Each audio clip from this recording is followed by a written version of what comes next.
Hello everyone, in this video I'll be translating and summarizing the latest Urdu broadcast by Shahbaz Gill to make it accessible for our English-speaking audience.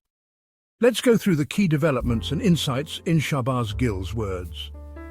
The first update is that Field Marshal Sahib has now completely taken control of all the courts in the country. The Chief Justice of the Supreme Court of Pakistan, the head of the constitutional bench in the Supreme Court, and the Chief Justice of the Lahore High Court had already been appointed by Field Marshal Sahib.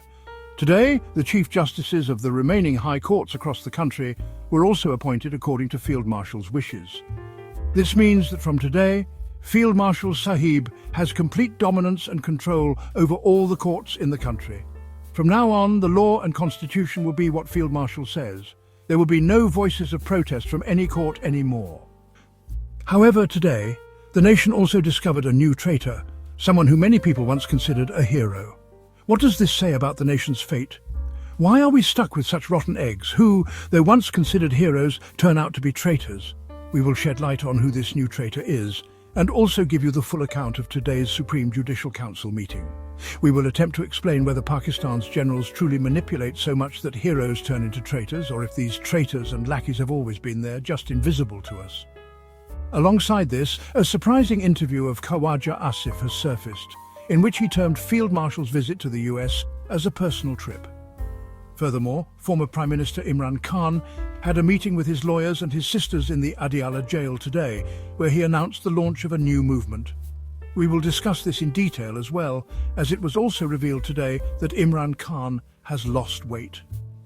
Now, let's focus on the Supreme Judicial Council because today's developments are very important. They are about to completely change the judicial history of Pakistan.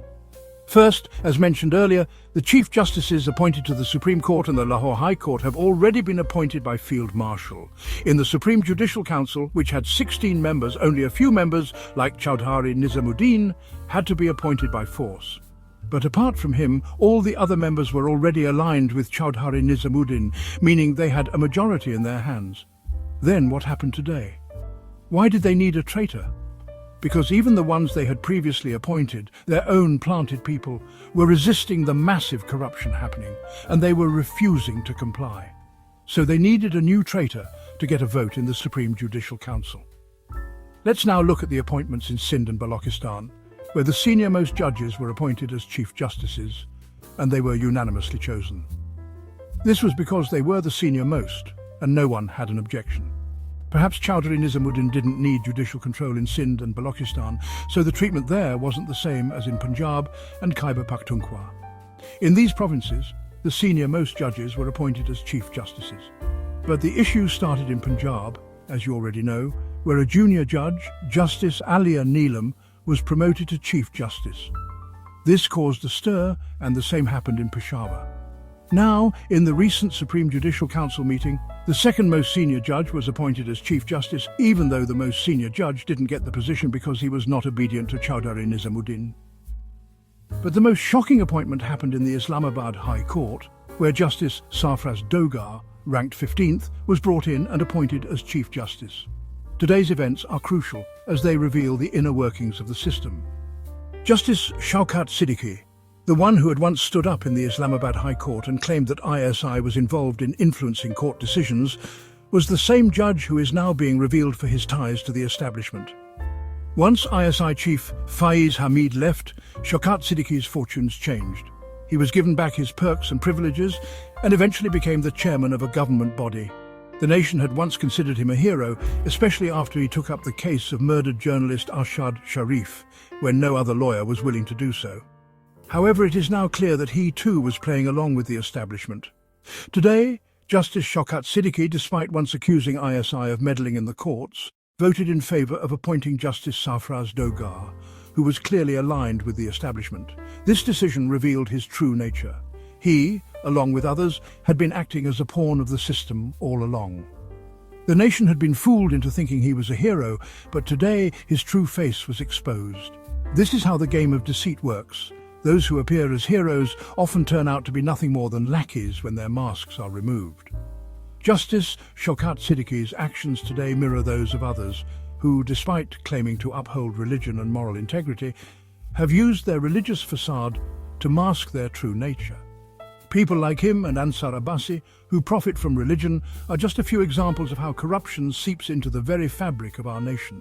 These individuals have dragged the country to its lowest moral point, where people are willing to swear false oaths on the Quran, ignoring their responsibilities.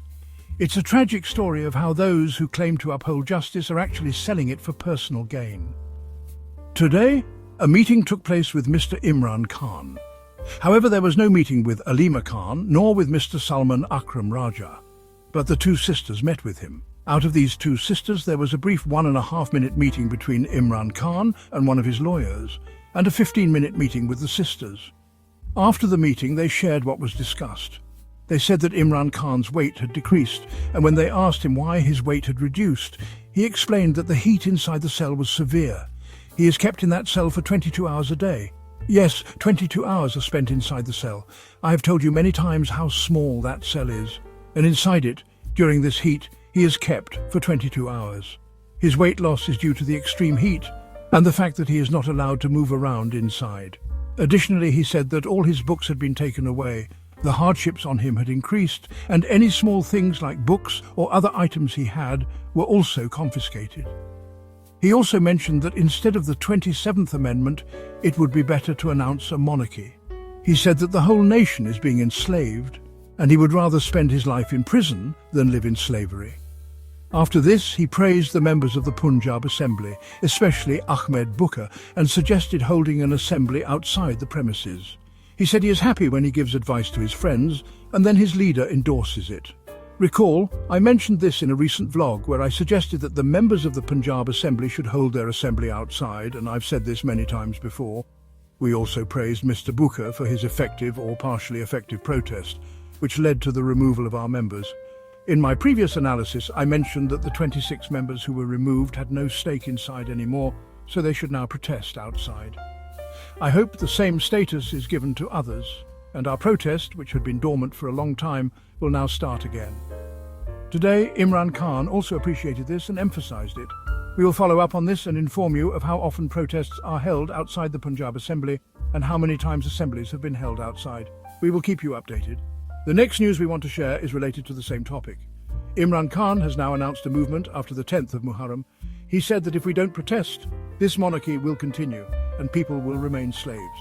He mentioned that the way people have been enslaved now, there is no other option left for the nation except to protest. We will see what developments unfold in the coming days. Whatever happens, we will share it with you. It's an interview with Pakistan's Defence Minister, Khawaja Asif.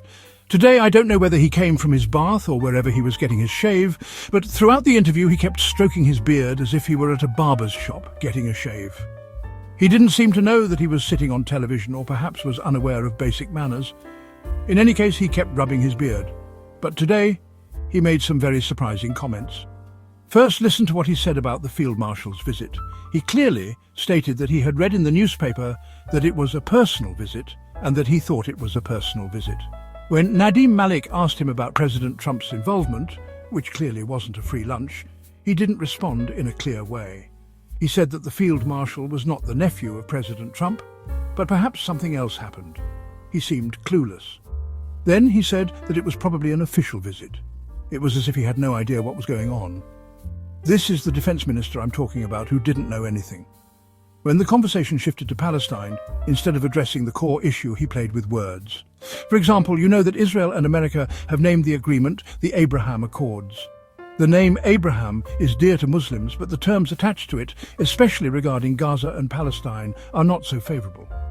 Today, Khawaja Asif tried to play with the term Abraham and said that the name is as dear to Muslims as it is to others.